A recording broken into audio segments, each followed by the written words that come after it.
তোমরা আমার একটা ভিডিওতে দেখেছো আমরা একদিনের জন্য বাড়িতে গেছিলাম, মানে আমার হাজব্যান্ড একদিনের ম্যানেজ পেয়েছিল, তো সেই উদ্দেশ্যে আমরা গেছিলাম শ্বশুরবাড়ি। তো একদিন কাটানো হয়ে গেছে, এবার ফিরে আসার পালা। ফিরতে তো হবে, তো সকাল সকাল উঠে গেছি। ঘুম থেকে উঠেই আমি রেডি হয়ে নিচ্ছি যে এখান থেকে যাব আমার বাপের বাড়ি। বাপের বাড়ি মোটামুটি 1 ঘন্টা মতো থেকে ওখান থেকে ডাইরেক্ট আবার হাওড়া চলে আসবো। হাঁটতে তো ইচ্ছা করে কিন্তু কিছু উপায় নেই, আমার হাজব্যান্ড রাখতেই চায় না, কারণ ও মেয়েকে ছাড়া থাকতে পারে না, আর একা একা থাকবে, ওই জন্য আমাদেরও সাথে করে নিয়ে চলে আসে। আর আমি আমার হাজবেন্ডের সাথে প্রথম থেকেই থাকি, তো আমারও ঠিক মানে ওকে ছাড়া থাকাটা আমারও ভালো লাগে না। মানে আমি একটা ভিডিও করেছিলাম যে আমার যতই ফার্নিচার থাক, আমি শ্বশুরবাড়ি গিয়ে আমার ব্যাগ ভর্তি জামা কাপড় থাকে, কারণ আলমারিতে রাখার সুযোগ হয় না।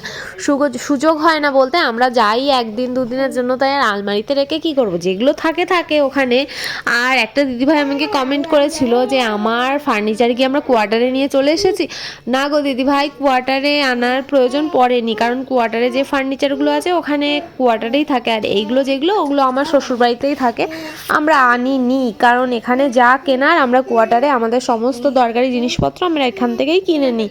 আর শ্বশুরবাড়ি গেলে ওই ফার্নিচার, মানে আমাদের রুম, এটা আমাদের অনেক পুরনো বাড়ি, মানে আমার শ্বশুরমশাই করেছিলেন অনেক আগে, অনেক আমার হাজব্যান্ডের জব পাওয়ার আগে। মানে আমার হাজব্যান্ড যখন ছোট ছিল তখনকার বাড়ি, অনেক বয়স আছে বাড়িটার, পুরনো বাড়ি। আমার শ্বশুরমশাইয়ের অনেক মায়া, তাই বাড়িটা ভাঙতে দেয় না। আর আমার শ্বশুর বাড়িতে থাকেনি দুজন, তারা দুজনই থাকেন, আমার শ্বশুরমশাই আর শাশুড়ি মা, কারণ তারা একা একাই থাকেন, আর একটা বৌমা হওয়ারও অনেক দায়িত্ব কর্তব্য থাকে। কিন্তু আমি এখন আপাতত থাকতে পারি না, ভবিষ্যতে থাকতেও পারি।